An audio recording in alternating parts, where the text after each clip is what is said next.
United States, the federal government shut down at midnight last Friday as senators failed to reach an agreement to fund the government.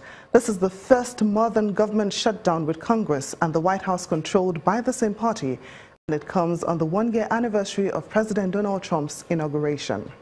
Mr. President, what we've just witnessed on the floor was a cynical decision by Senate Democrats to shove aside millions of Americans for the sake of irresponsible political games. The government shutdown was 100% avoidable, completely avoidable. Now it is imminent.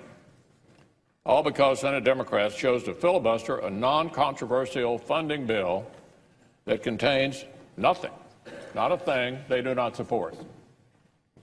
Nothing they do not support.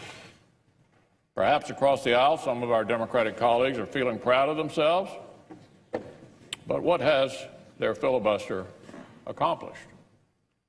What has it accomplished? The answer is simple. Their very own government shutdown. Democratic leader.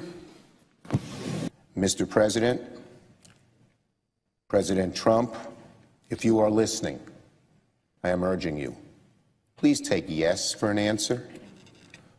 The way things went today, the way you turned from a bipartisan deal, it's almost as if you were rooting for a shutdown. And now we'll have one. And the blame should crash entirely on President Trump's shoulders.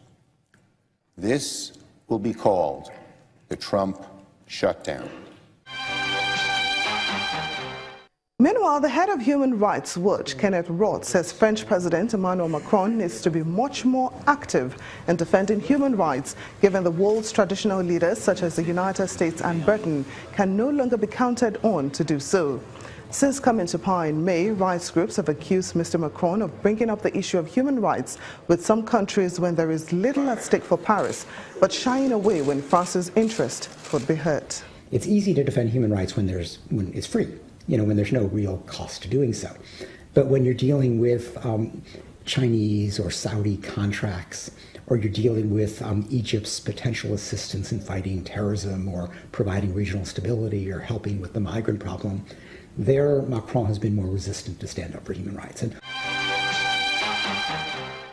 British Prime Minister Theresa May and French President Emmanuel Macron have held bilateral meetings at the 35th Anglo-French Summit in Sandhurst on Thursday, January 18. During the summit, Mrs. May offered France £44.5 million to bolster security at French border controls, part of measures to deepen cooperation that she hopes will foster goodwill in Brexit talks. The UK also agreed to send 3 Chinook helicopters to Mali, where France has forces there to help fight Islamist militants.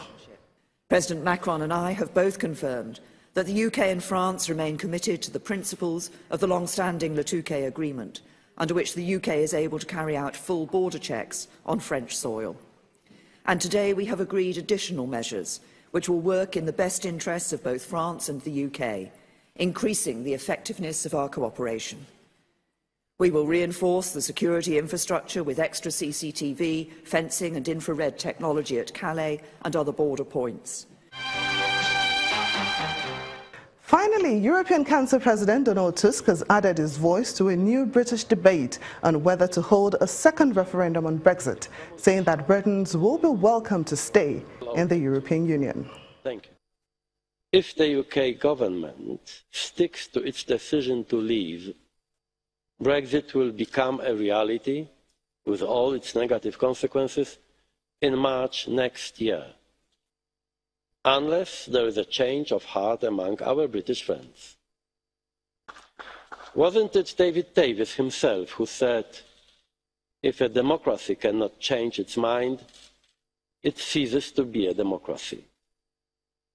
We here on the continent haven't had a change of heart.